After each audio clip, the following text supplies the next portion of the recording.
Okay, let's unpack this. You're a parent, right? Or maybe you've been around new parents, and you know that feeling.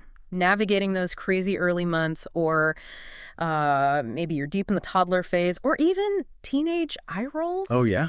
Either way, hasn't there been that moment, that little, voice of doubt whispering, am I doing this okay? All the time. Did I pick the wrong daycare? Yeah. Is this screen time thing going to backfire? Exactly. And then there are the endless articles, the advice well-meaning, but wow, it's a lot. Yeah, it's overwhelming. And you get this nagging feeling like you're one tiny decision away from total kid chaos. Sound familiar? Absolutely. That sort of baseline anxiety, the constant pressure to make the perfect choice when there's just so much conflicting info flying around. It's pretty much the modern parenting experience, isn't it? It really is. Where does all that pressure come from? Well, today we're going to dive deep into a book that takes a completely different angle on calming those nerves. It's called Boozan. There Are Moms Way Worse Than You. Irrefutable Proof That You Are Indeed a Fantastic Parent. And it's got these great kind of quirky illustrations by Priscilla Witt. That's a title. It is. And Boozan, the author, he's not your typical parenting expert. He's actually a comedy writer, worked on shows like Conan, Sarah Silverman's I Love You, America. Ah, so it's got humor. Exactly. So you can expect a perspective that's maybe more likely to make you chuckle than, reach for another how-to guide. Interesting approach. So the core idea is what? Yeah. To make us feel better by comparison. Pretty much. It aims to ease those burdens we put on ourselves by showing us some of the truly bizarre, sometimes shocking, but ultimately survival-based parenting strategies in the animal kingdom. Right, holding up a mirror almost. Yeah. Contrasting our anxieties with, let's say, more extreme behaviors in nature. Precisely. And our mission here in this deep dive is to pull out some of the most surprising, maybe even jaw-dropping examples Boozan shares, to offer you, the listener, a totally fresh way to look at your own parenting journey. Hopefully by the end, you'll feel a bit lighter, maybe even, dare I say, a little smug compared to a hamster. A hamster, right. Because when you look at the sheer variety of ways creatures raise their young, suddenly worrying about, organic snacks versus regular snacks. It loses some urgency, doesn't it? Yeah. What does it say that survival out there sometimes requires stuff we'd find, unthinkable? Okay, so the book starts by acknowledging those classic worries, right? The ones that hit you at 3 a.m. Is the latch okay? Are they hitting milestones? Oh, God, what's that rash? Kind of stuff. Totally. And the book basically says, hey, feeling inadequate, that's normal. It's like standard issue for human parents. And that's important to remember, isn't it? Those anxieties, they come from a deep place of wanting to protect and nurture. Right. You question everything because you care so much. Exactly. And the book uses that relatable feeling as a launch pad right into the wild side of parenting. Which is where it gets really interesting. Because we're talking animal moms now. And brace yourselves. This isn't about forgetting to pack snacks. Okay, I'm ready. Let's start with hamster moms. Cute, furry, little things. Yeah, it seemed harmless enough. Well, apparently there's this documented thing where hamster mothers sometimes eat their newborn pups. Whoa. Eat them? Why? The reasons aren't totally clear. The book mentions a few theories, like maybe nutritional deficiencies, a lack of B vitamins if their diet is too much corn. Huh. Or maybe stress from their environment, or not enough food, or the litter's too big. Even, not recognizing them because of weird smells. And, okay, that puts forgetting the spare diaper in perspective. Right. Makes it seem pretty minor. Yeah. Okay, then you've got giraffe moms. Elegant, graceful giants. Beautiful animals. But I sense a butt coming. Well, yeah, giving birth for them is different. They do it standing up, so the baby drops about 8 feet to the ground. 8 feet? Ouch. And get this.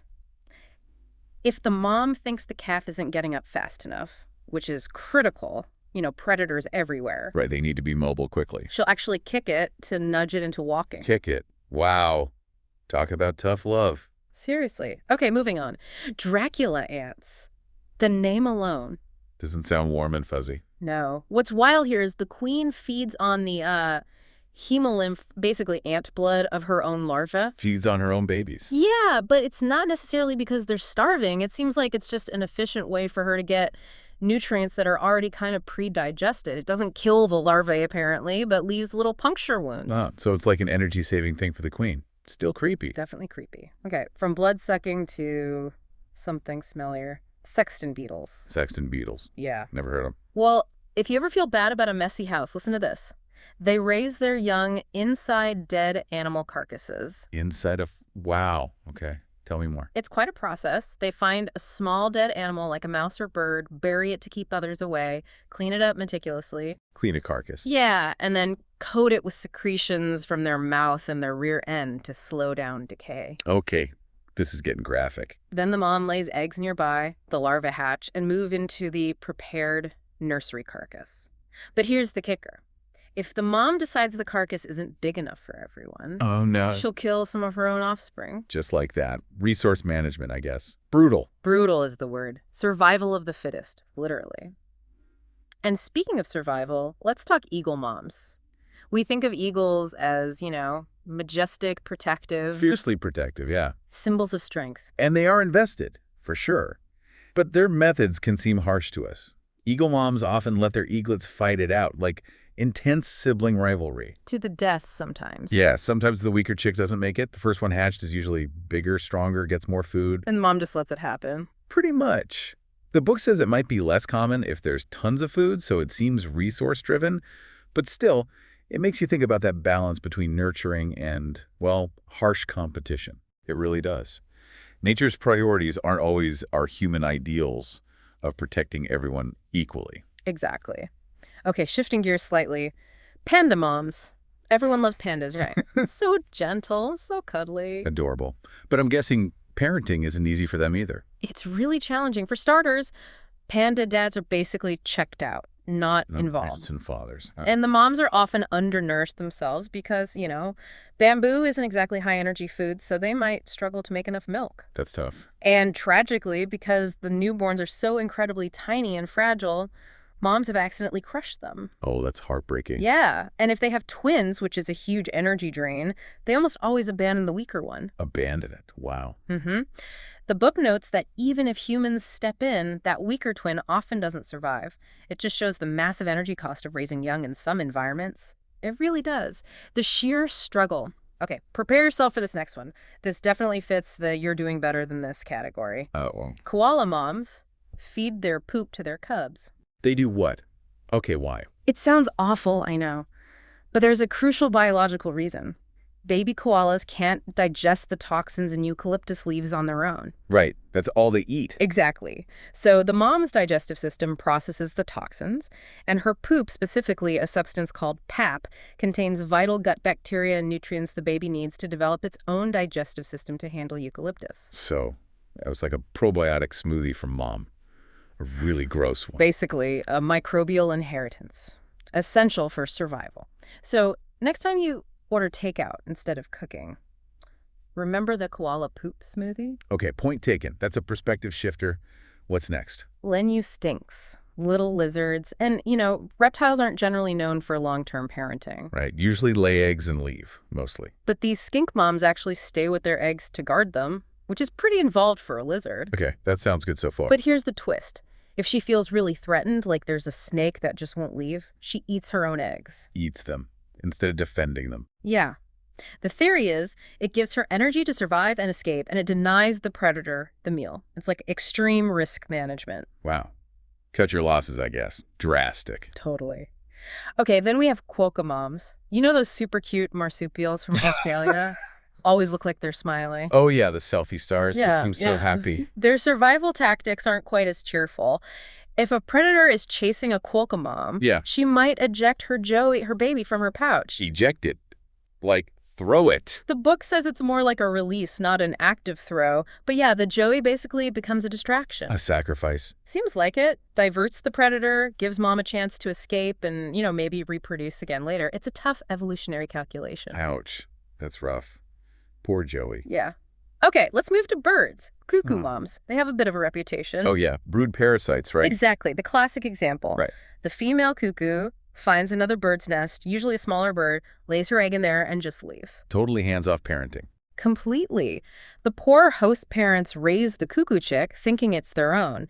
And often the cuckoo chick, being bigger and growing faster, will push the host's actual babies or eggs out of the nest. Ruthless to get all the food. Mm-hmm. And the book mentions cuckoo eggs often have thicker shells, maybe look a bit like the host eggs, little adaptations for deception. Sneaky. Okay, who else is on the list? Harp seals. Think of those fluffy white pups on the ice. So cute. Adorable. Surely they're good moms. Well, for about 2 weeks, yes. They're very attentive, nurse the pups with super rich milk. Okay, that sounds normal. But then, quite abruptly, the moms just leave. They abandon the pups to go mate again. Abandon them after only 2 weeks. Yep. Leave these totally dependent pups on the ice floes that can't hunt, can't defend themselves yet. So what happens to them? A lot of them don't make it. The mortality rate in that first year is really high. It's a stark example of reproduction needs trumping childcare, I guess. Wow, that's incredibly harsh from our perspective. Yeah. And speaking of leaving, there are Alaskan plovers. Their approach to the empty nest is immediate. Plovers. Another bird. Yeah. They lay eggs, hatch them, and then within about a month, both parents just take off. Both of them. Where do they go? They migrate 3,000 miles to Hawaii, leaving the chicks behind in Alaska. They leave the brand new chicks alone in Alaska. Completely dependent hatchlings, left to fend for themselves.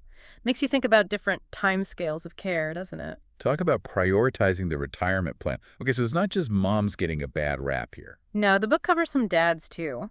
Let's start with pipefish dads. They're related to seahorses, and the dads carry the eggs. Right, male pregnancy, sort of. That sounds dedicated. It does, but it seems the dad can kind of play favorites with the eggs in his pouch. He can restrict nutrient flow, maybe favoring the stronger eggs. Really? Yeah, and might even absorb the weaker ones. The book suggests it could even be based on his assessment of the female he mated with, like post-pregnancy quality control. A performance review for the eggs and the mom. Intense. Very direct. Then you have horse dads, stallions. We see them as protectors of the herd, right? Strong leaders. Yeah, definitely project that image. But stallions have been known to kill foals that aren't theirs, especially male foals. Kill other horses' babies. Why? Competition, basically, for resources, for future mating opportunities. Get rid of potential rivals early. Oof.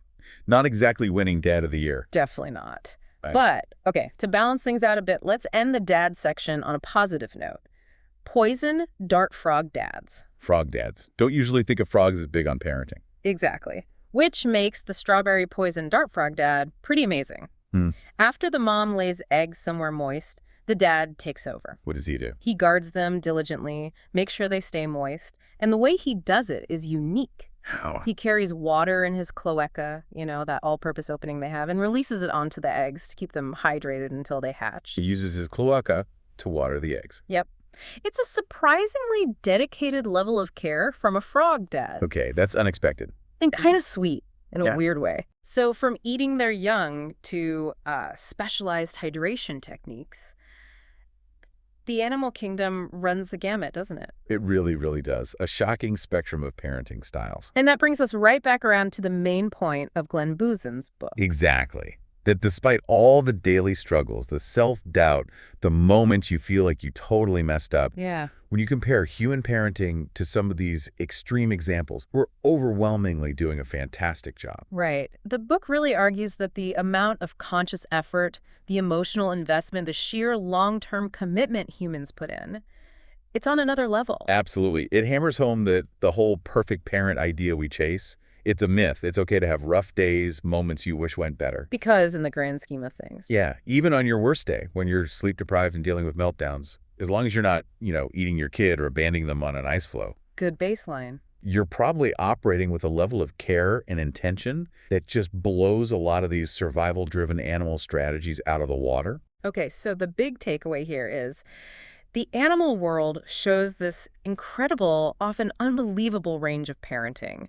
Some brutal, some surprisingly tender. And comparing it to our own lives, it can be shocking, maybe a bit funny, and definitely perspective shifting.